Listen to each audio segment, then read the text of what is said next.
তারপর হচ্ছে ৭৭, গ্রেপ্তারে পরোয়ানা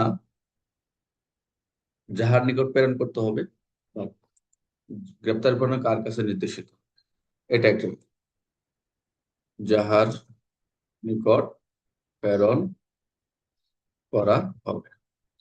এটা আপনাদের মেইন বই লেখা আছে, অথবা লেখা আছে গ্রেপ্তারের পরোয়ানা কার কাছে নির্দেশিত হবে। সবসময় খেয়াল রাখেন, এখানে আপনারা যেটা পাবেন, এখানে এক এবং দুই, ২৭৭ এক এবং দুইটা দুইটা কথা বলা রয়েছে। আমরা কোথাও একটু ভেঙে ভেঙে দিচ্ছি একটু আপনাদের বোঝার জন্য। তাহলে সাধারণত আমরা যেটা দেখবো, সাধারণত গ্রেপ্তারি পরোয়ানা, ওয়ারেন্ট অফ অ্যারেস্ট একজন বা একাধিক পুলিশ কর্মকর্তার উপর নির্দেশিত, প্রথম কথা। তো গ্রেপ্তারি পরোয়ানা যাহার নিকট প্রেরণ করা হবে, যাহার নিকট নির্দেশিত, প্রথম কথা হচ্ছে গ্রেপ্তারি পরোয়ানা এক বা একাধিক পুলিশ কর্মকর্তার নিকট নির্দেশিত। এবং যদি পরোয়ানা, ২ নম্বর বলছে, যদি পরোয়ানা মেট্রোপলিটন ম্যাজিস্ট্রেট, যেটা আপনারা দেখবেন মেইন বই, আপনারা দেখবেন যে যদি মেট্রোপলিটন ম্যাজিস্ট্রেটের দ্বারা জারি হয়, সেটাও এটিও সবসময় পুলিশ কর্মকর্তা নির্দেশিত। যদি প্রথম তো পুলিশ পুলিশ এক বা একাধিক পুলিশ কর্ম নির্দেশিত প্রেরণ করবে। যদি যদি পুরোনো মেট্রোপলিটন ম্যাজিস্ট্রেট যদি তারা জারি হয়, সেক্ষেত্রেও পুলিশ কর্মকর্তা নিকট জারি হবে। ৩ নম্বর বলছে, অন্য কোনো আদালত যদি, অন্য কোনো আদালত হইতে যদি পুরোনো তাৎক্ষণিক কার্যকরী, মানে ওয়ারেন্ট জারি করার তাৎক্ষণিক প্রয়োজন হয়, আর সেখানে যদি পুলিশ অ্যাবসেন্ট থাকে, সেখানে পুলিশ যদি সঙ্গে না থাকে, তাহলে আদালত কি করবে? অন্য ব্যক্তি বা এটি কার্যকর করার জন্য তিনি এটি নিজে দিতে পারবেন। ক্লিয়ার? আমি আবার বলতেছি, অন্য কোনো আদালত থেকে যদি পরোয়ানা তাৎক্ষণিক কার্যকরী প্রয়োজন হয় এবং কোনো পুলিশ কর্মকর্তা যদি সঙ্গে না থাকে, সেক্ষেত্রে আদালত অন্য কোনো ব্যক্তিকে এটি কার্যকর নির্দেশ দিতে পারে। এটা ৩ নম্বর। ৪ নম্বর বলছে, এটি যাদের কাছে পরোয়ানা নির্দেশিত থাকবে, আপনি মেইন বই দেখবেন, এটা নিচের দিকে লেখা আছে যে এটি যাদের কাছে পরোয়ানা নির্দেশিত হবে, এটি তারা কার্যকর করার দায়িত্ব থাকবে। আমি আপনাদের মেইন বই থেকে এটা একটু ভেঙে দিচ্ছি আপনাদের মনে রাখার জন্য। তাহলে আমরা দেখলাম প্রথম পুলিশ, দ্বিতীয়, তারপর পুলিশ, তারপর হচ্ছে কি যদি সঙ্গে না থাকে, যে এটি অন্য কোনো কার্যকরের জন্য দিতে পারবে, এবং যাদের কাছে পর নির্দেশিত হবে, এটি তারা এটি কার্যকর করার দায়িত্ব থাকে। উদাহরণ ধরা যাক, উদাহরণ খেয়াল করেন, ঢাকার একটি আদালতে রহিমের বিরুদ্ধে একটি গ্রেপ্তারের পরোয়ানা জারি করছে। সাধারণভাবে এটি কার কাছে? পুলিশ রেকর্ড পাঠানো হবে। যদি মেট্রো ম্যাজিস্ট্রেট জারি করে, এটা অবশ্যই পুলিশকে নির্দেশিত হবে।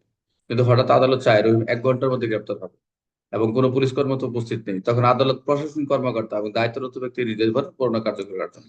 বাস, এই উদাহরণগুলো বারবার পড়বেন, হয়ে যাবে ইনশাল্লাহ। প্রত্যেকটা ধারা যদি আপনি ভিতরে না বোঝেন, উদাহরণ দেখে ক্লিয়ার হবে। এটা ৭৭ অনুযায়ী বৈধ।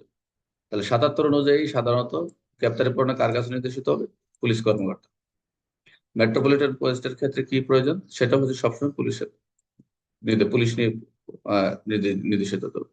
পুলিশ কর্মকর্তার সঙ্গে না থাকে, তাৎক্ষণিক কার্যকর প্রয়োজনে, তাহলে অন্য ব্যক্তিদের নির্দেশ দেওয়া হবে।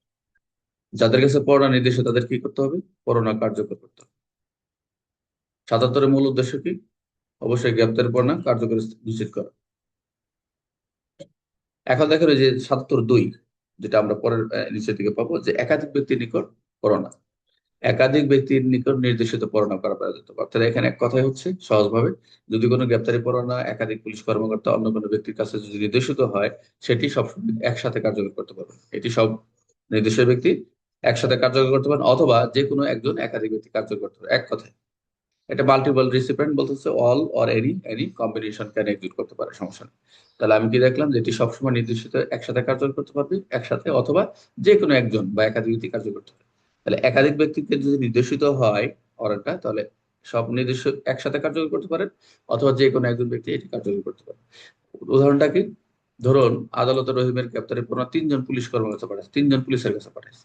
তাহলে পরোয়ানা কার্যকর করতে ৩ জন একসাথে করতে পারে, অথবা শুধুমাত্র একজন অফিসার একই দায়িত্ব পালন করতে পারে, অথবা ২ জন একসাথে কার্যকর করতে পারে।